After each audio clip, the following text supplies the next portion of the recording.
यह केस हम लोगों को गवाही की पहली तारीख के बाद मिला था। महिला की पहली तारीख की गवाही के बाद सारा cross examination Indian legal system के द्वारा ही किया गया था। अभी कुछ ही दिन पहले इसका जजमेंट भी आया था, तो हमारा मन है कि इसमें से प्रोसिक्यूटर्स महिला और पुलिस आईओ का क्रॉस आपको दिखाया जाए। जब आरोप झूठा हो, उसकी परिस्थितियां झूठ से बनी हो, तो देखिए कि कैसे हम उस केस का बुरा हाल करते हैं। जिन जिन चीजों से यह झूठा आरोप बनाकर तैयार किया गया है, उन सब चीजों को अपने क्रॉस एग्जामिनेशन के द्वारा केस फाइल के रिकॉर्ड से गायब कर दो। आप देखेंगे कि पूरा आरोप गायब हो जाता है, हवा में उड़ जाता है और आरोपी के खिलाफ लगा हुआ केस भी फाइल से गायब हो जाता है। आप शिकायत पर ध्यान दीजिए, इसमें हमने नाम पता बदल दिया है। मेरा नाम मीनल है। मैं गांव फलापुर में रहती हूं और 1 किलोमीटर दूर कस्बा शामली के संत रहीम स्कूल में पढ़ाने जाती हूं। 22 जुलाई 2019 को सुबह 8 बजे से कुछ पहले मैं गोरेलाल के खेत के पास पहुंची तो यूपी नंबर की 000 स्कॉर्पियो गाड़ी खड़ी थी। उन्होंने मुझे गाड़ी में जबरदस्ती बैठा लिया। उसमें रेहाना ड्राइवर जाकिर के साथ आगे बैठी थी। सलीम और आदिल ने मुझे पीछे अपने साथ बैठा लिया। उन्होंने तमंचे के बल पर मेरे नाजुक अंगों को छुआ और सोने के मेरे कंगन और चेन छीनकर रेहाना को दे दिए। फिर उन दोनों ने मेरा रेप करके मुझे लात मारकर गाड़ी से नीचे गिरा दिया। जाति सूचक गालियां दी और बोले कि 10 लाख रुपए ना दिए तो तेरे पति और बच्चे को कत्ल कर देंगे। कथित घटना के 17 दिन बाद एफआईआर दर्ज करवाई गई थी। अपने बयान 164 में उसने 1-2 फैक्ट्स इधर उधर किए हुए थे।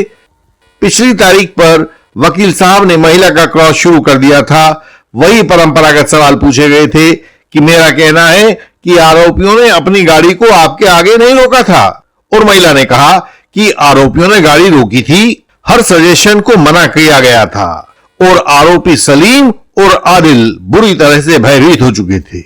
जान पर खतरा महसूस होने लगा था। ब्रेक। हमने अपने व्यूअर्स के लिए इंटेंसिव लीगल कंसल्टेशन की नई सुविधा शुरू की है। इसे हमारे सभी एडवोकेट साथी, यंग एडवोकेट कलीग्स उपयोग कर सकते हैं। हमारे फॉल्स एलिगेशन वॉरियर्स भी इसका इस्तेमाल कर सकते हैं। कोर्ट की सुनवाई में आपको कोई लीगल समस्या आ गई है, रास्ता मिल नहीं रहा है, तो आप हमसे इंटेंसिव लीगल कंसल्टेशन ले सकते हैं। इस सुविधा के इच्छुक साथियों की संख्या को देखते हुए हमें इसको समय के अनुसार फिक्स करना होता है। आपको इसके लिए हमसे बात करके समय फिक्स करवाना होगा। जो फॉल्स एलिगेशन वॉरियर्स हैं, वे भी ऐसी गंभीर कंसल्टेशन के लिए अपना समय बुक करवा सकते हैं। यह भी सुविधा आपके पास रहेगी कि आप चुन सकें कि आपको कम समय के लिए लीगल कंसल्टेशन चाहिए या लंबे समय के लिए लीगल कंसल्टेशन चाहिए। यह चुनाव आपका है और आप लीगल कंसल्टेशन के लिए हमें हमारे व्हाट्सएप नंबर पर अपनी रिक्वेस्ट भेज सकते हैं। हमने क्रॉस शुरू किया और सबसे पहले उसका स्पॉट ऑफ अकरेंस तोड़ना शुरू किया। नियम आप देख ही चुके हैं कि जिन जिन चीजों से कंप्लेनेंट ने झूठे आरोप का निर्माण किया है, उन चीजों को क्रॉस के द्वारा विखंडित कर दीजिए। नतीजा यह होगा कि उन विखंडित वस्तुओं पर टिका हुआ आरोप खुद विखंडित होने से नहीं बच पाएगा। और यह कैसे करें, आइए हम आपको दिखा देते हैं। हमने अपना पहला पॉइंट उठाया नक्शे पर। नक्शा आप सामने स्क्रीन पर देख रहे होंगे। हमने सवाल पूछा, क्या यह बात पुलिस आईओ ने सही लिखी है कि इस नक्शा मौका को आपने बनवाया था? उसने कहा, नक्शा मैंने ही बनवाया था, मैंने ही बताया था कि कहां क्या हुआ था। हमने फिर अगला सवाल पूछा, यह बात तो सही है ना कि जब आप पुलिस आईओ को बताकर यह नक्शा मौका बनवा रही थी, तो आपने जानबूझकर पुलिस को वह स्थान या रास्ता नहीं दिखाया था जहां आपके साथ कथित अपराध हुआ था? इस सवाल पर वह चौंक गई। गवाह को चौंकाना जरूरी होता है। जितने सवालों पर गवाह चौंकता है, वहां ये समझिए कि आपके लिए रत्न दबे हुए होते हैं। आप ये नक्शा मौका देखिए जो रिकॉर्ड पर था। हमने सवाल पूछा, अच्छा यह बात तो सही है ना कि इसमें बी स्थान वह स्थान है जहां आपको कथित रूप से गाड़ी में बिठाने के बाद गाड़ी को चला दिया गया था? वह बोली, हाँ यही जगह है। हमने फिर सवाल पूछा, यह बात भी सही है ना कि आपने पुलिस आईओ को बताया था कि शामली की ओर गाड़ी चलाई गई थी? उसने उत्तर दिया, हाँ, शामली की तरफ गाड़ी चलाई थी उन्होंने। हमने फिर सवाल पूछा, बिल्कुल ठीक बात है, अब नक्शे पर रास्ते के वे पॉइंट्स बता दीजिए आप जहां पर, हमने उससे कई सवाल पूछे एक साथ ही, जहां पर आपके अंगों को छुआ गया था और जहां आपके कथित आभूषण छीने गए थे और जहां कथित जाति सूचक गालियां दी गई थी और जहां अभियुक्तों द्वारा कथित तमंचा इस्तेमाल किया गया था और जहां कथित रूप से आपके साथ रेप किया गया था, वो सारे पॉइंट्स हमें इस नक्शे में दिखाइए। और वह दाएं बाएं साएं घूमने लगी, उसके पास इनमें से किसी भी सवाल का जवाब नहीं था। उसने बोली, वो तो यहां नहीं दिख रहे हैं। हमने कहा, नक्शा पर वह पॉइंट दिखाइए जहां नक्शा बनाते समय आपने अपने साइन किए थे। आप तो वही थी ना, साइन किए थे इसके ऊपर, दिखाइए कहां साइन किए हैं। वह बोली, लेकिन हाँ, साइन तो मैंने नहीं किए थे। तो हम इस तरह के अवसर की तलाश में रहते हैं और हमारे सजेशन तैयार रहते हैं। हमने कहा, मेरा कहना है कि यह एक फर्जी नक्शा मौका है जिसमें वे स्थान नहीं दिखाए गए हैं जहां पर कथित अपराध के घटित होने का आरोप लगाया गया है, क्योंकि इस नक्शा मौका में सिर्फ गाड़ी में डाले जाने का पॉइंट दिखाया था। उसके बाद जो आगे होने वाली घटनाएं थी उनका कहीं कोई स्थान नहीं दिखाया गया था, कहीं कोई मार्ग नहीं दिखाया गया था कि इस पर चलती गाड़ी में अपराध हुआ है। वह बोली, नक्शा फर्जी कैसे है? यह तो गोरेलाल का खेत देखो सामने है, यह रास्ता शामली को जाता है।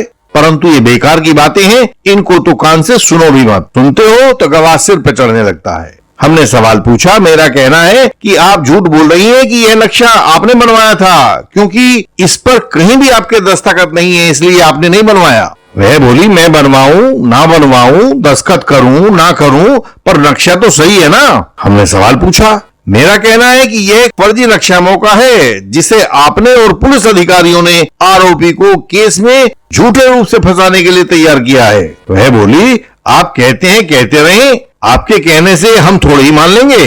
और हमारा क्रॉस आगे बढ़ा। नियम यह है कि जिन चीजों से अपराध किए जाने का आरोप है उन चीजों को गायब कर सको तो आरोप खुद ब खुद गायब हो जाएगा। नक्शा मौका को नष्ट कर चुके हो। पुलिस तफ्तीश में कोई गाड़ी भी बरामद नहीं हुई थी। अब हम गाड़ी, आभूषण और तमंचे को क्रमशः एक एक कर गायब करेंगे। गाड़ी के बारे में हमने सवाल पूछा, यह बात तो सही है ना कि आपने अपनी शिकायत में लिखा है कि चारों लोग अपनी गाड़ी स्कॉर्पियो यूपी नंबर फला फला में बैठे हुए थे। गवाह के पास कोई विकल्प नहीं था कि वे मना करे, वरना तो हम उसको कन्फ्रंट करते। उसने कहा हाँ। हमने अगला सवाल पूछा, क्या इस पूरे केस की इन्वेस्टिगेशन के दौरान पुलिस आईओ ने आपको किसी गाड़ी स्कॉर्पियो यूपी नंबर फला फला की पहचान करने के लिए बुलाया था कि देखो क्या ये वही गाड़ी है जिसका आपके खिलाफ ऑफेंस करने के रूप में इस्तेमाल हुआ था, यानी कि आर्टिकल ऑफ ऑफेंस है। अगला सवाल भी हमने पूछा, क्या इस पूरे केस की इन्वेस्टिगेशन के दौरान पुलिस आईओ ने आपको किसी गाड़ी स्कॉर्पियो यूपी नंबर फला फला की फर्द बरामदगी पर साइन करने के लिए बुलाया था कि देखो यह गाड़ी पकड़ी गई है, बरामद की गई है, पहचान कर बताओ कि वही वाली गाड़ी है कि नहीं है। लेकिन इन सवालों का उसके पास कोई जवाब नहीं था। उसने कहा नहीं। हमने सजेशन दिया, मेरा कहना है इस दुनिया में गाड़ी स्कॉर्पियो यूपी नंबर फला फला नाम की कोई गाड़ी है ही नहीं, इसलिए पुलिस ना तो कभी उसे ढूंढ पाई है और ना ही बरामद कर पाई है। हमने फिर उसे एक सजेशन और दिया, मेरा कहना है कि आपने आरोपियों पर झूठा केस लगाने की गर्ज से एक झूठी गाड़ी का नाम नंबर पुलिस को शिकायत में लिखकर दे दिया है और झूठी एफआईआर आरोपियों के खिलाफ दर्ज करवाई है। वह कहने लगी नहीं, हमने तो सही किया था, लेकिन ये सब बेकार के उत्तर हैं, इनसे कोई फर्क नहीं पड़ता। जो हमारे सजेशन से उत्तर निकलने थे वो निकल चुके थे। अब हम सोने के आभूषणों पर सवाल करने वाले थे।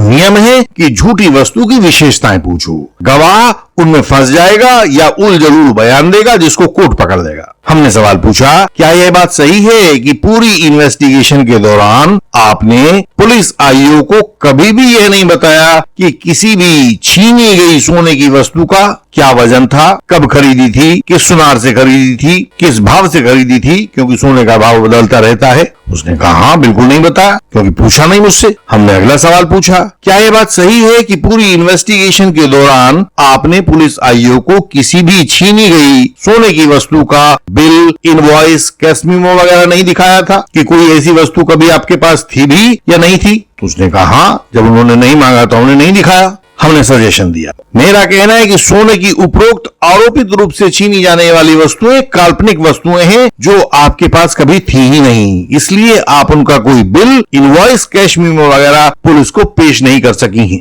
वे क्या कहे, और उस गवाह की हालत बुरी हो चुकी थी। अब हम तमंचे के आरोप पर आते हैं।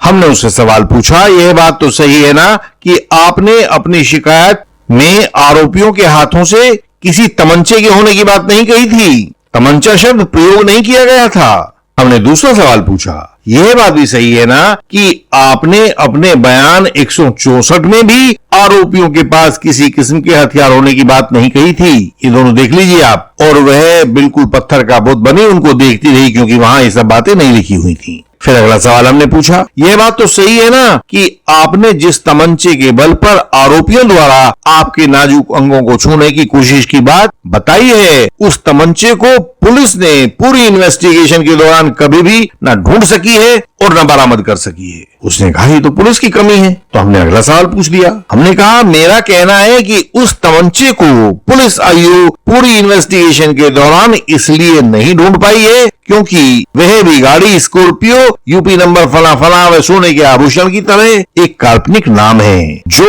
आपने मात्र आरोपियों को फंसाने के लिए अपने केस में जगह जगह लिख दिया है। और आप देखेंगे इस केस में से हर उस परिस्थिति को हमने झुठला दिया था जो आरोपी की कंप्लेंट का निर्माण करते हैं।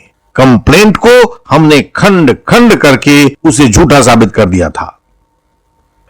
हमारे अनेक व्यूअर्स हमारे पास तब आते हैं जब बहुत देर हो चुकी होती है, उनके केसेस के क्रॉस एग्जामिनेशंस खराब हो चुके होते हैं। भारतीय न्यायिक व्यवस्था में केस मुख्यतः 3 गवाहों पर टिका होता है। पहला प्रोसिक्यूट्रिक्स, दूसरा एक्सपर्ट विटनेस जैसे डॉक्टर्स या एफएसएल एक्सपर्ट्स, और तीसरा investigating officer of the case यानी कि आईओ। इनमें से यदि किसी भी गवाह का क्रॉस एग्जामिनेशन अप्रभावित रहता है तो चाहे आप कुछ कर लें, उसमें सजा से बचाव मुश्किल हो जाता है। अपील चाहे वह हाई कोर्ट में हो या सुप्रीम कोर्ट में हो, केवल ओपिनियन का फेर होती है। उसी अपील को अलग अलग जज अलग अलग तरह से डिसाइड करते हैं। एक जज एक प्रकार से करता है तो दूसरा जज दूसरे प्रकार से करता है। तो असलियत में आपके केस की मजबूती आपका क्रॉस एग्जामिनेशन ही होता है। जैसे व्यक्ति का आभूषण उसका ज्ञान होता है, केस का आभूषण उसमें किया गया क्रॉस एग्जामिनेशन होता है। हम निरंतर फॉल्स एलिगेशन वॉरियर्स को तथा यंग एडवोकेट कलीग्स को अपने क्रॉस एग्जामिनेशंस निरंतर भेजते रहते हैं। आप भी इंडियन लीगल सिस्टम के बेहतरीन व बेजोड़ क्रॉस एग्जामिनेशंस का लाभ लीजिए। क्रिमिनल ट्रायल में दूसरा अवसर नहीं मिलता है, जो अवसर आपको मिला है क्रॉस करने का उसे गंवाइए नहीं। हमारी वेबसाइट indianlegalsystem.org पर विजिट करें, हमारा YouTube channel Indian legal system देखें और झूठे आरोपों से बचने की युक्ति सीखें। हमारे व्हाट्सएप नंबर जो सामने स्क्रीन पर दिखाई दे रहा है उस पर मैसेज भेजें, मेंबर बने और सहायता का लाभ पाएं।